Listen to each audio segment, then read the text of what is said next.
आज हम सुनने जा रहे हैं बृहस्पतिवार की कथा। बृहस्पतिवार व्रत की विधि।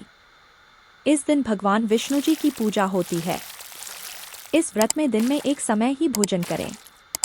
पीले वस्त्र धारण करें, पीले फलों का प्रयोग करें। भोजन भी चने की दाल का होना चाहिए और नमक नहीं खाना चाहिए। पीले रंग का फूल, चने की दाल, पीले कपड़े तथा पीले चंदन से पूजन करना चाहिए। पूजन के पश्चात कथा सुननी चाहिए। यह व्रत करने से बृहस्पति देवता अति प्रसन्न होते हैं। इस व्रत को करने से धन, अन्न, विद्या और रूपवान पत्नी की प्राप्ति होती है। स्त्रियों के लिए यह व्रत अति आवश्यक है। इस व्रत में केले का पूजन होता है।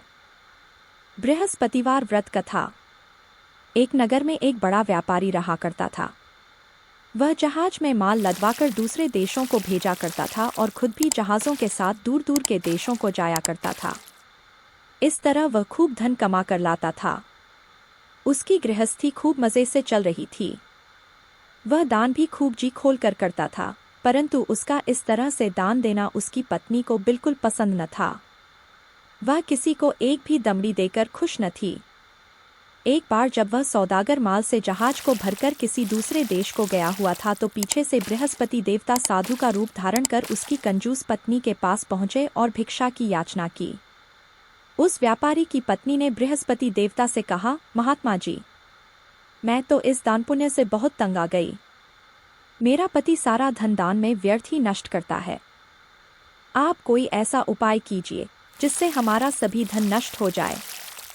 इससे न तो धन लुटेगा और न ही मुझे दुख होगा। बृहस्पति देवता ने कहा, देवी, तुम बड़ी विचित्र हो। धन और संतान तो सभी चाहते हैं। पुत्र और लक्ष्मी तो पापी के घर में भी होनी चाहिए। यदि तुम्हारे पास बहुत धन है तो तुम दिल खोलकर पुण्य का कार्य करो। भूखों को भोजन खिलाओ, प्यासों को पानी पिलाओ, यात्रियों के लिए धर्मशालाएं बनवाओ। कितने ही निर्धनों की कुंवारी कन्याएं धन के अभाव में अविवाहित बैठी हैं, उनका विवाह संपन्न कराओ। और भी अनेक पुण्य कार्य हैं जिनको करके तुम्हारा लोक परलोक सार्थक हो सकता है। लेकिन व्यापारी की स्त्री बड़ी ढीठ थी। उसने कहा, महात्मा जी, मैं इस विषय में आपकी कोई बात नहीं सुनना चाहती। मुझे ऐसे धन की कोई आवश्यकता नहीं जो मैं दूसरों को बांटती फिरूं। बृहस्पति देवता बोले, यदि तुम्हारी ऐसी ही इच्छा है तो फिर ऐसा ही होगा। तुम 7 बृहस्पतिवार को गोबर से घर लीपकर पीली मिट्टी से अपने केशों को धोना, भोजन में मांस मदिरा ग्रहण करना, कपड़े धोना, बस तुम्हारा सारा धन नष्ट हो जाएगा। इतना कहकर बृहस्पतिवार देव अंतर्ध्यान हो गए। उस औरत ने बृहस्पति देवता के कहे अनुसार 7 बृहस्पतिवार वैसा ही करने का निश्चय किया। केवल 6 गुरुवार बीतने पर ही उस स्त्री का संपूर्ण धन नष्ट हो गया और वह स्वयं भी परलोक सिधार गई। उधर उसके पति का माल से भरा जहाज समुद्र में डूब गया और उसने बड़ी मुश्किल से लकड़ी के तख्तों पर बैठकर अपनी जान बचाई। वह रोता धोता अपने नगर में वापस पहुंचा। वहां आकर उसने देखा कि उसका सब कुछ नष्ट हो गया है। उस व्यापारी ने अपनी पुत्री से सब समाचार पूछा। लड़की ने पिता को उस साधु बृहस्पति देव वाली पूरी कहानी सुना दी। उस व्यक्ति ने अपनी पुत्री को शांत किया। अब वह प्रतिदिन जंगल में जाकर वहां से लकड़ियां चुन लाता और उन्हें नगर में बेचकर अपनी जीविका चलाता था, परंतु इससे उसका गुजारा बड़ी मुश्किल से हो पाता था। एक दिन उसकी पुत्री ने दही खाने की इच्छा प्रकट की, लेकिन व्यापारी के पास एक भी पैसा नहीं था कि वह उसको दही लाकर देता। लकड़हारा उसे आश्वासन देकर जंगल में जाकर एक वृक्ष के नीचे बैठकर अपनी पूर्व दशा को विचार कर रोने लगा। वह गुरुवार का दिन था। बृहस्पति देवता उसकी यह अवस्था देखकर साधु का रूप धारण कर उस व्यापारी के पास पहुंचे और कहने लगे, लकड़हारे, तू इस जंगल में किस चिंता में बैठा है? व्यापारी ने कहा, महाराज, सब विधि का विधान है। इतना कहकर उसने आर्द्रकंठ और भीगी आंखों से बृहस्पति देवता को अपनी आप बीती सुना दी। बृहस्पति देवता ने कहा, भाई, तुम्हारी पत्नी ने गुरुवार के दिन भगवान का अपमान किया था, इसी कारण तुम्हारा यह हाल हुआ है। लेकिन अब तुम किसी प्रकार की चिंता न करो। भगवान तुम्हें पहले से भी अधिक धनवान करेंगे। तुम मेरे कहे अनुसार गुरुवार के दिन बृहस्पति का पाठ किया करो। 2 पैसे के चने और मुनक्का मंगवाकर जल के लोटे में थोड़ी सी शक्कर डालकर वह अमृत और प्रसाद परिवार के सब सदस्यों तथा कथा सुनने वालों में बांटकर खुद भी अमृत पान किया करो तथा प्रसाद खाया करो। भगवान तुम्हारी सब मनोकामनाएं पूर्ण करेंगे। साधु को प्रसन्न देखकर उस व्यापारी ने कहा, महाराज, मुझे लकड़ियों से तो इतना भी लाभ नहीं होता कि 2 पैसे की दही लाकर ही अपनी इकलौती कन्या को खिला सकूं। उसको मैं हर रोज झूठा आश्वासन देकर टालता रहता हूँ। बृहस्पति देवता ने कहा, भक्तराज, तुम चिंता मत करो। आगामी गुरुवार के दिन तुम शहर में लकड़ियां बेचने के लिए जाना।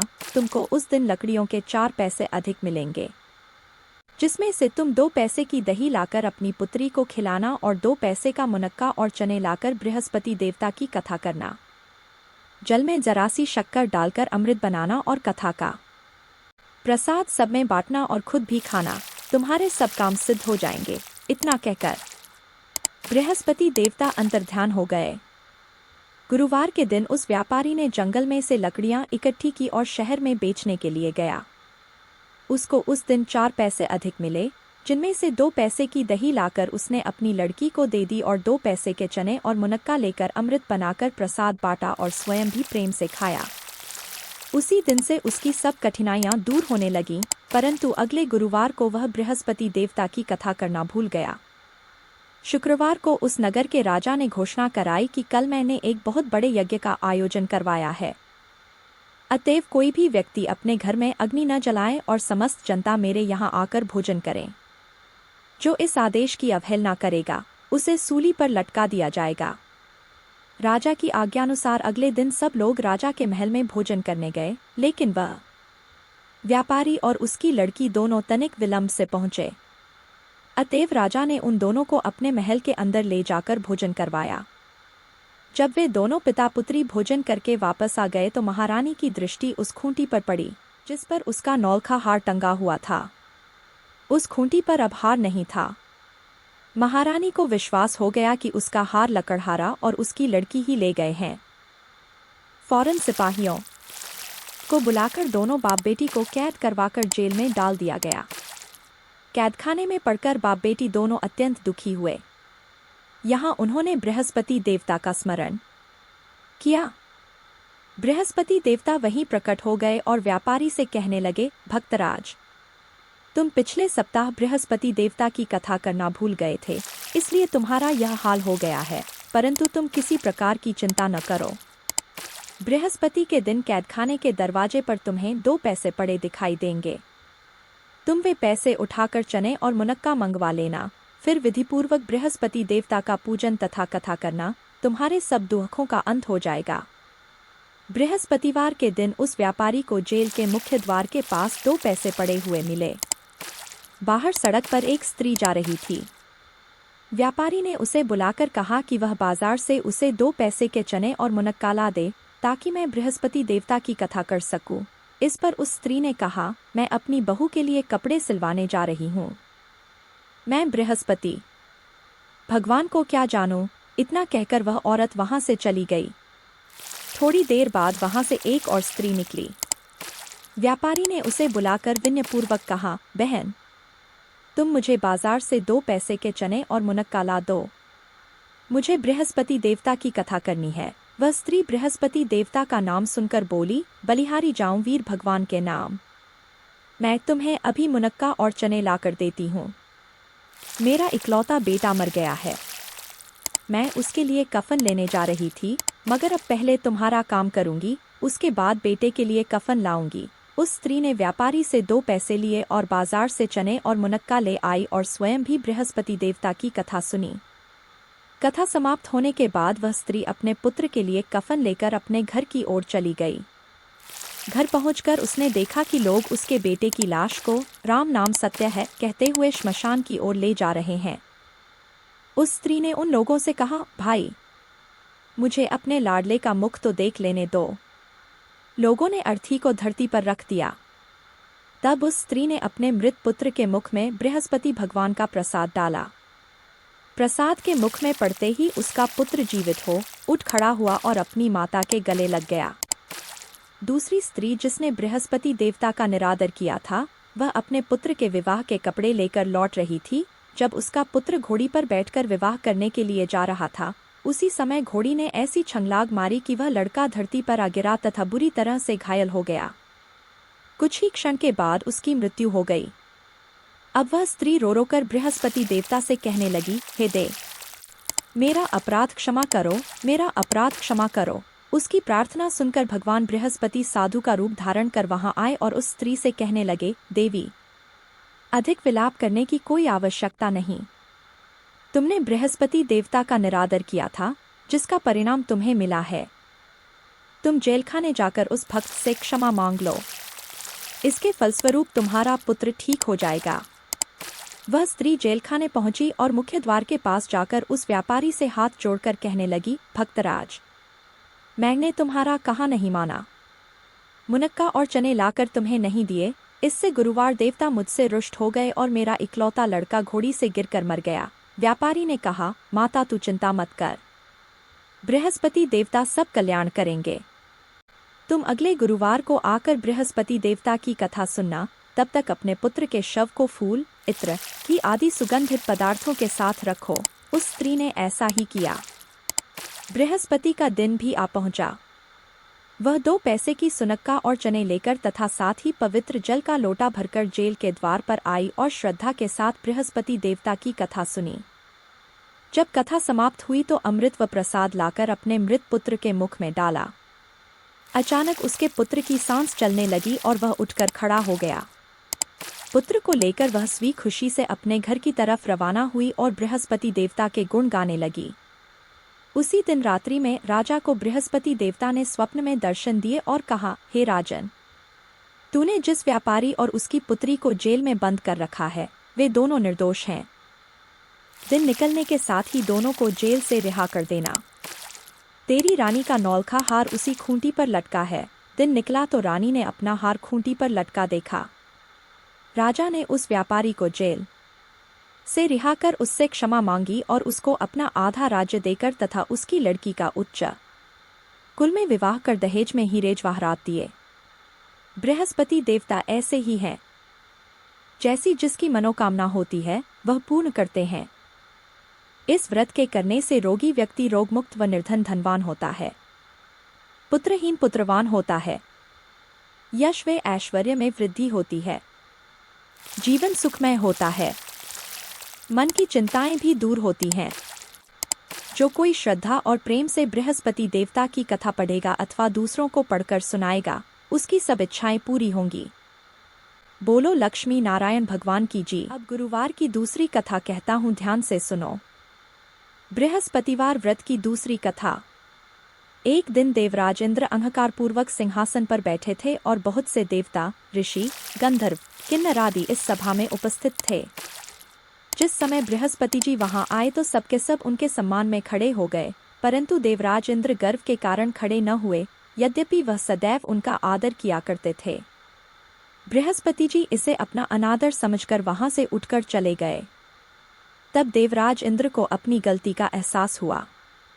वे सोचने लगे कि मैंने गुरुजी को अनादर किया है, मुझसे बहुत भारी गलती हो गई है। गुरुजी के आशीर्वाद से ही मुझको यह वैभव मिला है। उनके क्रोध से यह सब नष्ट हो जाएगा, इसलिए मुझे उनके पास जाकर ही क्षमा मांगनी चाहिए, जिससे उनका क्रोध शांत हो जाए और मेरा कल्याण हो। ऐसा विचार कर इंद्र बृहस्पति जी के आश्रम पर गए। बृहस्पति जी ने अपने योगबल से यह जान लिया कि देवराज इंद्र क्षमा मांगने के लिए उनके आश्रम आ रहे हैं। तब क्रोधवश उससे भेंट करना उचित न समझ वे अंतर्ध्यान हो गए। जब इंद्र ने बृहस्पति जी को आश्रम में न देखा, तब वह निराश होकर लौट गए। जब दैत्यों के राजा वृषवर्मा को यह समाचार विदित हुआ तो उसने अपने गुरु शुक्राचार्य की आज्ञा से इंद्रपुरी को चारों तरफ से घेर लिया। गुरु की कृपा न होने के कारण देवता हारने व मार खाने लगे। तब देवताओं ने जाकर ब्रह्मा जी को विनयपूर्वक सब वृत्तांत सुनाया और निवेदन किया कि महाराज दैत्यों से हमारी रक्षा कीजिए। ब्रह्मा जी ने कहा, तुमने बहुत बड़ा अपराध किया है। तुमने गुरुदेव को अपमानित कर उनको क्रोधित कर दिया। अब तुम त्वष्टा ऋषि के पास जाओ। वे बड़े तपस्वी और ज्ञानी हैं। उन्हें अपना पुरोहित बनाओ, तभी तुम्हारा कल्याण हो सकता है। यह वचन सुनकर देवराज इंद्र त्वष्टा ऋषि के पास गए और विनीत भाव से कहने लगे, आप हमारे पुरोहित बन जाएं, जिससे हमारा कल्याण हो। त्वष्टा ऋषि ने उत्तर दिया, पुरोहित बनने से तपोबल घट जाता है, परंतु तुम बहुत विनती करते हो तो मेरा पुत्र विश्वरूपा पुरोहित बनकर तुम्हारी रक्षा करेगा। विश्वरूपा ने पिता की आज्ञा से पुरोहित बनकर ऐसा यत्न किया कि हरि इच्छा से देवराज इंद्र वृषवर्मा से युद्ध में जीतकर इंद्रासन पर पुनः विराजमान हो गए। विश्वरूपा के 3 मुख थे। एक मुख से वह सोमपल्ली लता का रस निकालकर पीते, दूसरे मुख से मदिरा पीते और तीसरे मुख से अन्नादि भोजन करते। इंद्र ने कुछ दिन के उपरांत विश्वरूपा से कहा कि मैं आपकी कृपा से यज्ञ करना चाहता हूँ। विश्वरूपा की आज्ञानुसार यज्ञ प्रारंभ हो गया। एक दैत्य ने विश्वरूपा से आकर कहा कि तुम्हारी माता दैत्य की कन्या है। इस कारण दैत्यों के कल्याण के निमित्त भी एक आहुति दैत्यों के नाम पर दे दिया करें। विश्वरूपा उस दैत्य का कहा मानकर आहुति देते समय दैत्यों का नाम धीरे से लेने लगा। इसी कारण यज्ञ करने से देवताओं का तेज नहीं बढ़ा। देवराज इंद्र ने यह वृत्तांत जानते ही क्रोधित होकर विश्वरूपा के 3 सिर काट डाले। मद्यपान करने वाले से भंवरा, सोमपल्ली पीने वाले से कबूतर और अन्न खाने वाले मुख से तीतर बन गया। विश्वरूपा के मरते ही इंद्र का स्वरूप ब्रह्महत्या के प्रभाव से बदल गया। देवताओं द्वारा 1 वर्ष तक पश्चाताप करने पर भी ब्रह्महत्या का वह पाप न छूटा तो सब देवताओं की प्रार्थना पर ब्रह्माजी बृहस्पति भगवान सहित वहां आए। उस ब्रह्महत्या के 4 भाग किए। उनमें से एक भाग पृथ्वी को दिया।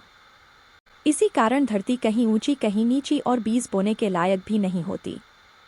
साथ ही ब्रह्माजी ने यह वरदान भी दिया कि पृथ्वी में गड्ढा होगा, परंतु कुछ समय बाद वह स्वयं भर जाएगा। दूसरा भाग वृक्षों को दिया, जिसमें उनमें से गोंद बनकर बहता है। इस कारण गूगल के अतिरिक्त सब गोंद अशुद्ध समझे जाते हैं। वृक्षों को यह वरदान दिया कि ऊपर से सूख जाने पर जड़ फिर से फूट जाएगी। तीसरा भाग स्त्रियों को दिया। इसी कारण स्त्रियां हर महीने रजस्वला होकर पहले दिन चांडालिनी, दूसरे दिन ब्रह्मघातिनी और तीसरे दिन धोबिन के समान रहकर चौथे दिन शुद्ध होती हैं। साथ ही उनको संतान प्राप्ति का वरदान भी दिया। चौथा भाग जल को दिया, जिससे फेन और सिवाल आदि जल के ऊपर आ जाते हैं। जल को यह वरदान मिला कि जिस चीज में डाला जाएगा उसके बोझ में वृद्धि हो जाएगी। इस प्रकार इंद्र को ब्रह्महत्या के पाप से मुक्त किया गया। जो मनुष्य इस कथा को पढ़ता या सुनता है, उसके सब पाप बृहस्पति जी महाराज की कृपा से नष्ट हो जाते हैं। बोलो बृहस्पति देव की जय।